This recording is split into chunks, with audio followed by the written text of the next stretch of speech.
भारतीय reserve bank ने महाराष्ट्र की 2 बैंकों के लाइसेंस निरस्त कर दिए हैं। इनमें से एक कोल्हापुर की सुभद्रा लोकल एरिया बैंक है तो दूसरा कराड जनता सहकारी बैंक लिमिटेड है। मामले में बैंकिंग क्षेत्र के नियामक आरबीआई ने कहा कि यह बैंक जिस तरीके से काम कर रहा था उससे मौजूदा और भविष्य के जमाकर्ताओं के हितों को नुकसान पहुंच सकता था, जिसकी वजह से यह फैसला लिया गया है। इस बारे में आरबीआई ने एक बयान में कहा कि बैंक ने वित्त वर्ष 2019-20 की 2 तिमाहियों में न्यूनतम नेटवर्थ की शर्त का उल्लंघन किया है। हालांकि सुभद्रा लोकल एरिया बैंक के पास जमाकर्ताओं का पैसा लौटाने के लिए पर्याप्त नकदी है। आरबीआई का कहना है कि जिस तरीके से बैंक काम कर रहा था, अगर उसे उसी तरीके से उसके परिचालन की अनुमति दे दी जाती तो जनहित पर प्रतिकूल प्रभाव पड़ सकता था।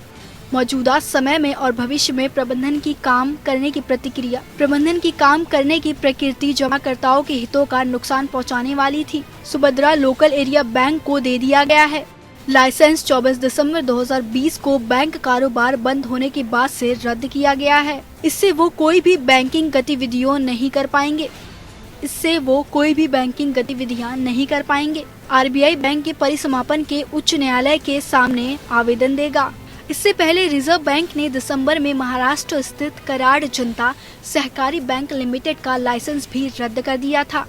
तब रिजर्व बैंक ने कहा था कि पर्याप्त पूंजी और कमाई की संभावना नहीं होने के कारण ये कार्रवाई की गई है। रिजर्व बैंक ने एक बयान में कहा था कि बैंक के जमाकर्ताओं में से 99% से अधिक को जमा बीमा एवं ऋण गारंटी निगम से उनका पूरा भुगतान मिलेगा। लाइसेंस रद्द करने और परिसमापन कार्रवाई शुरू होने के साथ कराड जनता सहकारी बैंक के प्रक्रिया शुरू की जाएगी। परिसमापन होने पर हर जमाकर्ता को सामान्य बीमा नियमों और शर्तों के अनुसार बीमा और ऋण गारंटी निगम से 5 लाख रुपए तक का जमा वापस मिलेगा। Bureau report.